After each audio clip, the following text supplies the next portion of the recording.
안녕하세요. 소프리 짬뽕 알뜰 세트입니다. 유튜버 뒷광고에 열풍이 지나간 지도 1년이 넘었는데요. 참 많은 유튜버들이 주작하다가 딱 걸려서 역사의 뒤안길로 사라지기도 했습니다. 그래도 소소하게 주작하는 유튜버들은 지금도 나오고 있는데요. 이번엔 주작하다가 딱 걸려 떡락한 유튜버들을 네 번째로 모아봤습니다. 그럼 한번 볼까요? 첫 번째는 프리지아입니다. 프리지아는 인스타그램 인플루언서인 송지아가 만든 채널로 룩북이나 브이로그, 옷장 털기 같은 패션 관련 컨텐츠를 많이 올렸었는데요. 수많은 영앤리치 컨셉 인플루언서가 그렇듯이 옷자랑과 돈자랑을 하고 이를 많은 유저들이 대리 만족하며 많은 인기를 모읍니다. 특히나 굉장히 핫한 브랜드와 스타일들을 잘 소화하는 것으로도 유명했는데요. 넷플릭스 솔로지옥에 송지아가 출연하며 굉장히 큰 주목을 받았고, 솔로지옥 이후로 50만 명이었던 구독자는 200만 명 가까이로 폭등하였고, 그녀는 2021년 최고의 블루칩으로 떠오르게 됩니다. 아이돌을 왜 안 했냐는 질문에는 본인만의 브랜드를 런칭하고 싶다고 할 정도로 탑티어 인플루언서가 된 건데요. 그런데 올해 초 시크먼트라는 구매대행 카페에 이 사진 속 목걸이의 사이즈에 대한 질문이 올라왔는데, 이는 프랑스의 반 클리프 앤 아펠이라는 명품 주얼리 브랜드의 제품으로 가장 큰 사이즈인 매직 제품은 570만 원이라는 엄청난 고가라고 합니다. 인스타에서 송지아가 당당하게 해당 제품임을 밝히기도 했었는데요. 그런데 이 게시글에는 목걸이의 체인 연결 부분이 정품과 다르다며 가품인 것 같다는 댓글들이 올라왔는데, 착용한 목걸이와 정품의 색깔도 다르다며 짝퉁 의혹은 점점 더 커집니다.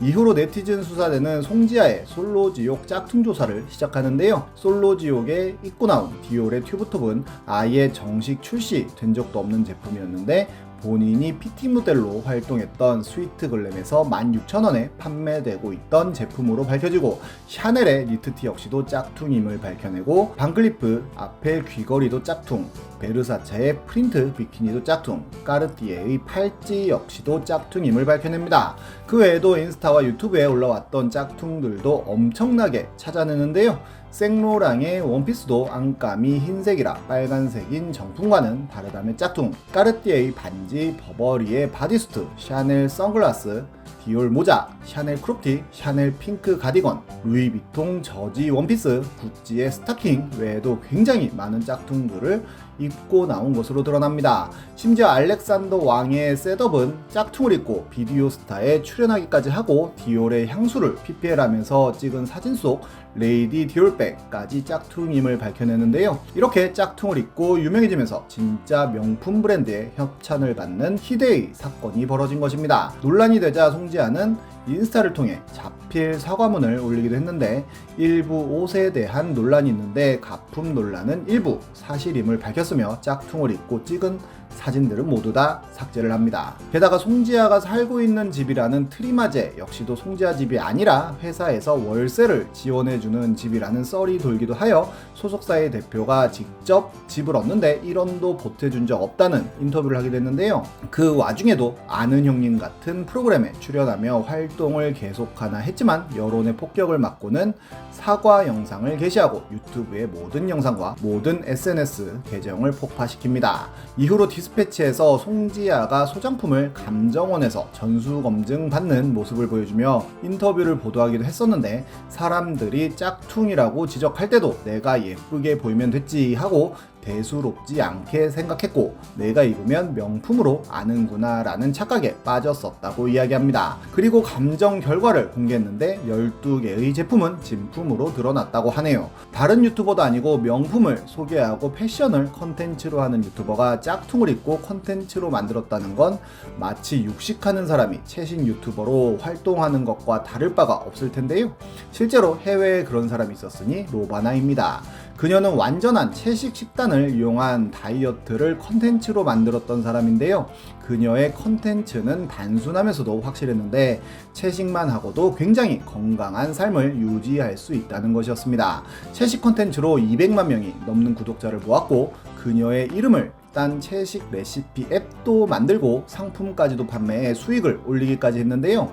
그런데 그녀의 친구가 촬영한 영상이 큰 화제가 되는데, 그녀의 그릇 위에 생선이 올라와 있는 것을 누군가가 발견한 것입니다. 이 영상은 일파만파 번졌고, 그녀는 결국 해명 영상을 올리는데요. 빈혈기가 있고 갑상생 호르몬 수치가 떨어지고 박테리아 과증식 증후군까지 진단받는 등 거의 폐경 상태로 건강이 급격하게 안 좋아지면서 의사의 권유로 달걀과 생선을 먹기 시작했다는 것이었습니다. 그러면서 본인의 병이 절대로 채식 때문은 아니라고 밝히기도 하는데요.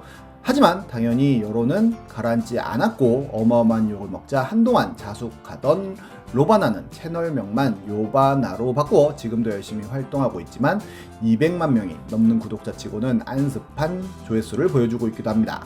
다음은 테크몽입니다. 테크몽은 전자제품들을 리뷰하는 유튜버인데요. 기계공학을 전공하고 현대차에서 근무했던 경력을 살려 기술적인 면으로 비교하는 리뷰를 많이 했습니다. 촬영과 편집은 아내가 하고 흰둥이로 불리기도 했는데요. 특히나 갤럭시 탭 활용법을 많이 올려 갤럭시 탭 유튜버로도 유명해집니다. 글의 30이라는 채널에 출연해서는 뒷광고에 대해 이야기하며 뒷광고를 하면 앞광고보다 5배를 더 준다는 이야기를 하기도 했다며 본인은 뒷광고를 극혐하고 좋은 영향력을 미치려고 노력하고 있다고도 밝힙니다. 그렇게 한참 뒷광고 사건 때는 뒷광고 유튜버들을 비판하고 본인은 유료 광고 영상에서도 단점이 있다면 말하려고 노력하고 칭찬할 부분이 없는 제품은 아예 반납하고 리뷰를 거절해 버린다고까지 이야기하는데요. 그렇게 팬들 사이에서는 테크몽은 청정 유튜버가 됩니다. 그런데 갤럭시 S20 FE 리뷰 영상에서 아이폰과 같은 6기가 램이라고 하더니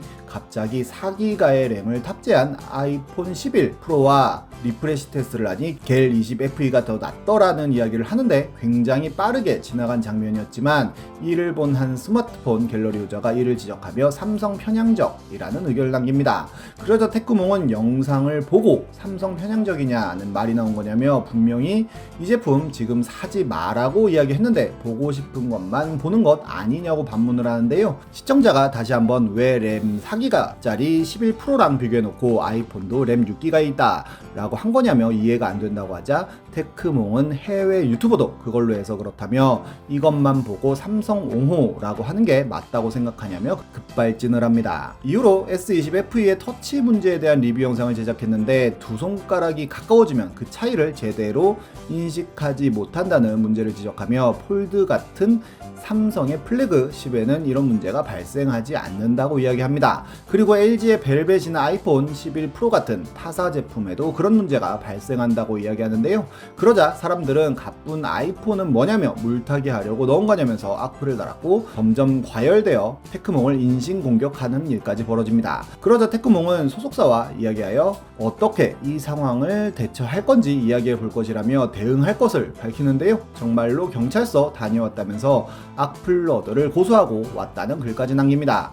이후로도 갤럭시 탭 S7 FE를 협찬받아 리뷰 영상을 올렸는데 가격이 비싸다며 까는 느낌을 주기는 했지만 거의 다 좋은 쪽으로만 이야기하여 오히려 신랄하게 깠던 이섭의 영상이 더욱더 주목받기도 했고 사람들이 협찬이라고 너무 좋은 이야기만 한다면서 비난하기도 했었는데요. 이와 관련해 테크몽은 사과 영상을 올렸고 해명을 하였는데 이때까지만 해도 그저 하나의 해프닝으로 지나갈 수 있었던 사건들이었지만 작년 8월 태블릿 PC 갤러리에 글이 하나 올라오면서 여론이 급속도로 나빠집니다. 바로 성이름이라는 계정이 테크몽의 영상마다 댓글을 남긴 것이 확인되는데요. 아까 이야기한 탭7 FE에 누군가가 테크몽을 비판하는 댓글을 남기면 영상을 끝까지 보라는 의견을 남기기도 하고 테크몽이 협찬 영상을 올리면 협찬임에도 솔직히 리뷰해 주셔서 감사하다는 댓글을 남기고 테크몽의 의도성이라는 게 마음에 걸린다는 글에는 이런 분들은 뭘 올려도 색안경 쓰고 볼 것 같다며 뇌피셜 쓰지 말라고 하기도 하는데 그 아래에는 테크몽이 직접 댓글을 달기도 하고 한 삼성 노트북 리뷰 영상에는 그램보다 성능이 훨씬 좋다는 댓글을 남기고 에어팟 맥스 리뷰 영상에는 어떤 자신감으로 내놓은 건지 궁금하다는 악플을 남기는 등 테크몽과 삼성 제품을 올려치기 하는 댓글들이 다수 발견된 것입니다. 그런데 이 유저가 성이름이라는 계정의 아이디를 치고 들어가 보니 흰둥이라는 매거진이 나오고 제 남편은 전업 유튜버입니다 라는 글에 현재 유튜브 편집자라는 글까지 발견되는데요. 보통 테크몽이 와이프를 흰둥이로 불렀기에 와이프일 거라는 생각이 들었다고 합니다. 심지어 통통테크라는 채널의 갤탭 리뷰 영상에는 기기는 대여받았지만 광고는 아니다 라며 뒷광고 저격을 하는 듯한 듯한 글을 남기고 한 시청자가 갤럭시워치 리뷰 영상에 일방적으로 칭찬만 하지 말라는 댓글 남기자 갑자기 테크몽이 S21 발열 영상 올릴 때 이섭은 1등으로 광고 영상 올렸다며 갑자기 이섭을 끌어들이기까지 합니다. 이 글이 올라오자마자 바로 테크몽은 커뮤니티를 통해 사과문을 올렸는데 본인의 안티 때문에 스트레스를 받았고 아내가 이를 보고 화가 나서 아내 계정으로 댓글 싸움을 하고 다른 유튜버를 비난하는 댓글까지 남겼다는 내용이었습니다. 여론은 최악으로 치달았고 결국 테크몽은 사과 영상을 업로드하는데요. 모든 것이 자기 잘못이고 앞으로 채널을 닫을 수도 있다는 내용이었습니다. 실제로 이후로 영상을 삭제하진 않았어도 영상을 업로드하고 있진 않은데 다시 돌아올지 궁금하네요. 유튜브 채널을 운영한다는 건 끊임없는 컨텐츠 개발도 중요하지만 강한 멘탈도 중요한 게 아닐까 싶습니다. 지금까지 속풀이 짬뽕 알뜰 세트였습니다.